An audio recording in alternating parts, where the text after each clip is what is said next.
आप लोग कहाँ से आए हो? रोहतक से आए हम। पूरा शुभ नाम क्या है आपका? बलवान सिंह। क्या कहना चाहते हैं किसानों के मुद्दे को लेकर के जो आज आप लोगों ने सड़कों पे उतरे हुए हैं? गलत कर रही है। किसानों के मांग मुद्दे सही हैं, क्योंकि कोई भी चीज पैदा होती है, चाहे वो कारखाना हो, चाहे खाने में हो, चाहे खेत में हो जी, उसको मूल्य तो मिलना ही चाहिए। किसान हो चाहे कारखाने वाला हो चाहे किसी को, बाकी दोनों जगह मूल्य तय करता है जो मकान मालिक बनाता है वस्तु को, कारखाने का चाहे खाने का है।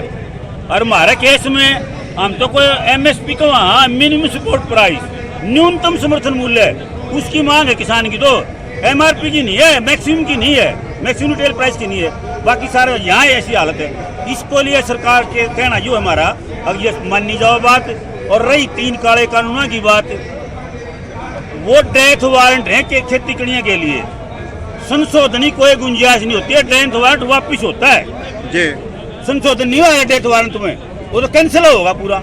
ये पूरे कैंसिल होने चाहिए, क्योंकि इनमें एक तो बहुत खतरनाक है जो न केवल किसान के लिए है बल्कि पूरी जनता के लिए है। आवश्यक वस्तु अधिनियम, आवश्यक वस्तु अधिनियम मतलब खान पीने की चीज है, जो वो जरूरी चीजें, वो सब ने मुहैया होनी चाहिए, सब ने मिलनी चाहिए। वो चाहे वो अनाज है, चाहे दाल है, चाहे जो है ना घी है, चाहे तेल है, शक्कर है, जो भी है। लेकिन इसने क्या कर दिया, पहले सबको राशन वितरण प्रणाली के तहत 14 चीजें मिला कर दी सारी जनता ने, इस हिंदुस्तान की ने। ईब कुछ लोगों का कर दिया हो, उनका भी हटाना चाहो है।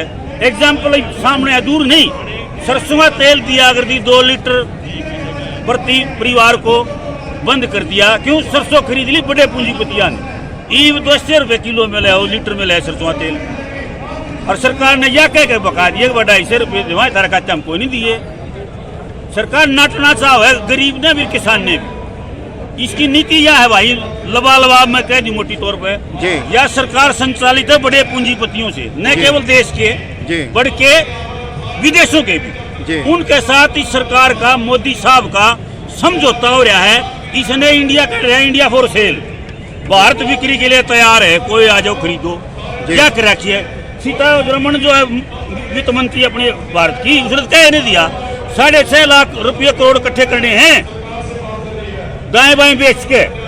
और घर का कोई मुझे आदमी टूंग ठेकरियां बेचने लग गए तो नाश हो रहा है। घर का कमा के चला रहे परिवार ने, नाश करने लग रहा है, देश ने बेचने लग रहा है। जनता ने बड़ी मुश्किल से बनाई दी सारी संपत्तियां, जिसके ऊपर आप खड़े। हाँ, ये रेल है, सड़क है, हवाई जहाज हैं, कारखाने हैं, ये हमारे बाप दादा ने कुर्बानी करके बना रखे और ये बेचने लग रहा है। यह बहुत ही गलत है, देश को बेचने में निकल रहा है। किसान इस बात का, दूसरी एक और बात भी गले गले न केवल देश को बेच रहा, जो हमारा संविधान है, हमारे जो जीने का अधिकार है, हमारा जो आंदोलन करने का अधिकार है, हमारे हक है, शिक्षा का अधिकार है, स्वास्थ्य का है, मेडिकल का है, बोलने का अधिकार है, उसके ऊपर भी चोट ला गया हमारे ने। जिस तरह इलेक्शन कमीशन है, स्वतंत्र बॉडी है, वह सरकार के तहत कोने होती, इसी तरह CBI है, सुप्रीम कोर्ट है, सब का नकेल डाल रखी है। तो देश के संविधान को भी बड़ा भारी खतरा है इससे। और जो है ना, किसान इसका मुंह तोड़ जवाब दे। परसों की बात है 5 तारीख की, पूरे हिंदुस्तान का किसान, केरल से लेके कश्मीर तक, गुजरात से लेके आसाम तक के लोग आए हुए थे। या कहें Modi ji get out from the office, या क्या कहे यहाँ वो राजनीतिक रैली कर, या भी राजनीतिक रैली। क्यों राजनीति यूं कहूँ मैं कि सारा काम राजनीति या कराया और आप राजनीति इनकार नहीं करते, करनी चाहिए भाई, राजनीति सोच के करनी चाहिए, राजनीति समझनी चाहिए कौन सी करनी है। यह है बात। आपा करा हाँ मेहनत किसकी राजनीति, किसान सभा मेहनत किसकी राजनीति करती है, जब जोर देगा। और ये करे हैं पूंजीपतियां की राजनीति, क्योंकि अगर आप आंकड़ा उठा के देखो इनका 68% जो डोनेशन आया है पॉलिटिकल पार्टीज को, इनके जा रहा है 100 में 68 रुपये इनके जा रहे हैं। ये स्थिति है। दूसरी एक बात और है, जिस विचारधारा है यह संचालित है ना, वह भी जाननी चाहिए लोगों को। कहना चाहूंगा यह है RSS की विचारधारा संचालित। RSS की विचारधारा क्या है? वो कहती है अगर आपने लंबे समय तक राज करना है ना, तो 2 वर्ग रखने पड़ेंगे। एक तो ठड्डा वर्ग 5% लोग, केवल 5%, और 95% लोग ऐसे बनाने पड़ेंगे जो रोटी के मोहताज हो जाए। सुबह रोटी मिल जाए, सारा दिन काम कर ले, शाम में फिर रोटी मिल जाए। ये उस लाइन बनाना चाहता है इस देश को, जो कभी भी स्वीकार नहीं है इस देश के किसान ने, न इस देश के मजदूर ने। ये इनका जो है थ्योरी है। और उसके ऊपर ये दूसरा जो इन्हें चुनाव जीता धोखाधड़ी से मैं तो कहूँगा जी केवल 31% वोट मिल रही है जी 69% लोग आज भी खिलाफ ही नहीं गए जी किसी का जो बेम मना रहा है जियो, जी। लेकिन वो ये अभी वो अलग अलग जगह बैठे हुए हैं, गड़बड़ जरूर हो रही है। जी इस वजह से कहना चाहूँ या केवल और केवल पूंजीपतियां की और बहुत ही कहो तो हिंदू अपना अपने जी। हिंदू को ABCD भी जानते ABCD भी नहीं जानते हिंदू क्या होता है। गौ माता पूंजड़ पकड़ कर राज में आगे और गौ माता तो एक नहीं दिल्ली पाल है सारे कुत्ते पाल है घर एक बता नहीं गौ माता हो तो हम हाँ गौ माता के रख सकते किसान है गौ माता रख सकते। ये तो बहुत धोखाधड़ी के साथ हो गया ना हमारे साथ। और मनतिया भी इस बात का भी शंका है। अब जो मशीन है आपकी वोटिंग मशीन जी जी जी उसमें भी रोल के रखे कई जगह। और बिहार में तो ये होया है एक बार डीएम ने डिक्लेयर कर दिया तो MLA बन गया और फिर बदल दिया। जी यह साजिश है राज की, यह बड़ी धोखाधड़ी है, लोगों के साथ बड़ा धोखा हो रहा है। ये समझ में आ गया जनता के, मजदूर का भी आ गया, किसान का भी आ गया, हर छोटे दुकानदार का कर्मचारी का भी आ गया। ये भी समझ क्या सुनते हो गया आप किसान मजदूर कर्मचारी महिला एकता जिंदाबाद बोले जाए ना बोलते हो सुन लो और जाके सबका समझ में धीरे धीरे धीरे आने लग रहा है। महीने हो गए 9 सारी बात देख ली। ये वोट की चोट जिस तरह बंगाल में मारी थी इसी चोट आप उत्तर प्रदेश में परसों को आए, उत्तराखंड में, गुजरात, पंजाब में नाच में से नहीं इस जगह मार को इसको पीछे चलता कराएंगे। यह है किसानों का कहना भाई। अच्छा जैसे आप लोग किसान हैं हाँ। और किसानों की मांगों को लेकर के सड़कों पे उतरे हुए भी हैं, अपनी मांगों को मान रहे हैं, लेकिन भाजपा के बार बार लोग ये एक ही बात को कह रहे हैं कि जितने भी सड़कों पे किसान उतरे हुए हैं वो किसान नहीं है। उस पर थोड़ा सा क्या प्रकाश डालना चाहिए? देखो ऐसा है ये देश 85% किसान है इसमें जी। ये किसने ना मानते किसान, मुर्गी पालने वाला, भेड़ पालने वाला, सुअर पालने वाला, मछली पालने वाला, खेती करने वाला, भैंस बकरी भेड़ पशु पालन गाय पालने वाला भैंस सारे किसान जी जिन्हें बेरा को नहीं बोले ऊंचा किसान क्या कहा रही इनको जानकारी नहीं किसान की क्या नाम है। ये सारे किसान खड़े हैं, गणना देख लो क्या देखे 85% हम हाँ संख्या में।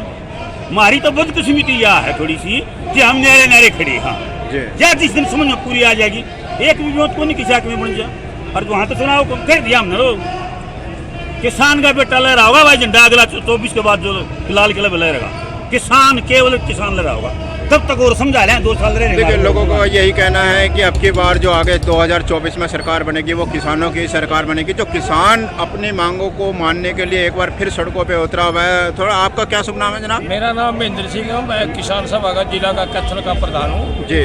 और मेरा ये संक्षिप्त रूप में कहना है कि ये सरकार बुलाकर जो तीनों कृषि कानून है उनको वापस करे, MSP दे और बिजली बिल संशोधित 2021 है उसको वापस ले और इन किसानों का उत्पीड़न करना बंद करे, अन्यथा ये आंदोलन बहुत लंबा चलेगा। सरकार की टैक्टिस है, सरकार न्यू चाहते इस आंदोलन को लंबा करके इनका मनोबल तोड़ दिया जाए। परंतु हमारा यूँ कहना है कि जितना ये लंबा आंदोलन चलेगा हमें समय मिलेगा, हम लोगों को ट्रेनिंग देंगे, हम लोगों को समझाएंगे और इसको 2024 तक इस सरकार को ऐसा कर देंगे दोबारा ये किसान मतलब ये सरकार सत्ता में ना आए, मेरा ये कहना है। किसान सभा एक क्रांति की सभा कही जाती थी, ऐसे में क्रांति कुछ थोड़ा नजर नहीं आ रही है, उस पर क्या कहना चाहेंगे थोड़ा सा? हाँ उसमें मैं यूँ कहना चाहता हूँ क्रांति की हमारे इतनी जल्दी कोई नहीं, सरकार जो कुल सरकार चल रही है हम इसका गल्ला चल रहे हैं, हमें कोई दिक्कत नहीं है। देश बहुत बड़ा है, इसमें समझाने में बहुत समय लगेगा, शांतिपूर्वक तरीके से हम इस सरकार को बदलना चाहते हैं। देखिए किसानों का यही कहना है कि अमन और शांति के साथ में किसान जो है वो अपना आंदोलन कर रहे हैं और इसी उद्देश्य को लेकर के किसान अपनी मांगों बनाएंगे। जनाब कुछ कहना चाहेंगे क्या जो आप यहाँ पर आए हुए हैं? बिल्कुल कहना चाहूँगा, मेरा नाम प्रेमचंद है और अखिल भारतीय खेत मजदूर यूनियन हरियाणा का संयुक्त सचिव हूँ, कैथल से आता हूँ। पहली बात तो ये है 26 नवंबर से किसान जो है कृषि कानूनों को रद्द कराने की मांग को लेकर दिल्ली की सीमाओं पर संघर्ष जारी रखे हुए हैं। इससे पहले भी लड़ाई लड़ रहे थे लेकिन सरकार जो है वो मानने रही, तानाशाही पे उतर आई है। अभी 28 तारीख को बस्ताड़ा टोल पे जिस तरीके से किसान वहाँ पे इकट्ठे हो रहे थे, क्योंकि उन्होंने पहले ही कह रखा था कि सार्वजनिक रूप पे कोई भी मंत्री सरकार का यदि कोई कार्यक्रम करता हम उसका विरोध करेंगे। जब इकट्ठे हो रहे थे वहाँ पे बेवजह सरकार ने लाठियाँ चलाई और हमारा एक किसान सुशील काजल वहाँ पे उसकी वजह से उसकी डेथ हुई है, शहीद हुए हैं। आपको याद होगा 1928 के अंदर भी जब साइमन कमीशन भारत के अंदर आया था और भारत वापस जाओ, साइमन कमीशन के नारे लग रहे थे, जिसका नेतृत्व कर रहे थे लाला लाजपत राय जी। और उसमें भगत सिंह भी था और भगत सिंह के साथी सुखदेव भी थे। वहाँ पे भी इस तरीके से लाठियाँ चलाई गई थी और बाद में उनको भी शहादत का जाम पीना पड़ा था लाला लाजपत राय को। अंग्रेजी हुकूमत भी ये सोचती थी कि इनको लाठियों से खदेड़ के मार करके इस आंदोलन को कमज़ोर कर देंगे, लेकिन ये उनकी भी बहुत बड़ी गलती थी। आंदोलन मजबूत हुआ था। आज भी सरकार की भी बहुत बड़ी गलती है। ये सरकार यदि सोचती है कि हम लाठी गोली के बल पे किसानों को दबा देंगे, मजदूरों को दबा देंगे, ये कतई भी संभव नहीं है। एक तो मैं ये कहना चाहता हूँ, जैसे भी सरकार दमन ज़्यादा करेगी, ये आंदोलन और ज़्यादा मजबूत और तीव्र होगा। इसके संदर्भ में मैं कहना चाहता हूँ। और दूसरा, मैं कैथल से आता हूँ। डांड के पास साइलो है अडानी समूह का। अब की बार इन कानूनों का असर वहाँ साफ तौर पे देखने को मिला है। वहाँ पे जो सब मंडियाँ थी, जहाँ पे गेहूं की फसल जो आती थी, चाहे वो डांड की मंडी है, पिंडारसी की है, रसीना की है, कोल की है, टीक की है, उन सारी मंडियों में गेहूं नहीं डाली गई, बल्कि अडानी समूह के जो गोदाम है वहाँ पे डाली गई। सबसे पहला नुकसान किसका हुआ? 5000 मजदूर जो भूमिहीन मजदूर थे, उनका काम चला गया, उनका रोजगार चला गया। पहला नुकसान ये है। कोई रेडी फड़ी लगाने वाले थे, उनका रोजगार चला गया। और किसानों की आर्थिक लूट हुई। उनके जो औजार थे, ट्रैक्टर या ट्रैली जैसे, वहाँ भी बंद गए। वहाँ पे कोई नागरिक सुविधाएं नहीं थी। इसका मतलब यह है, सरकार जगह जगह ऐसे जो है साइलो बनाना चाहती है। इससे नुकसान पूरे देश की जनता को हो रहा है। इसलिए हम इसका डटकर विरोध करेंगे। जैसे आज़ादी का आंदोलन था, इस तरीके से आज ये जो कारपोरेट गरा ने अंबानी अडानी जैसे, या मोदी है, अमित शाह, उसके खिलाफ लड़ाई जारी रहेगी जब तक देश हित में नीतियाँ नहीं बदली जाती। ये आंदोलन जारी रहेगा। इसलिए आज हम आए। किसानों का एक बार यही कहना है कि हमारा संघर्ष जो है वो जारी रहेगा। मैं राजेंद्र पांडे चैनल से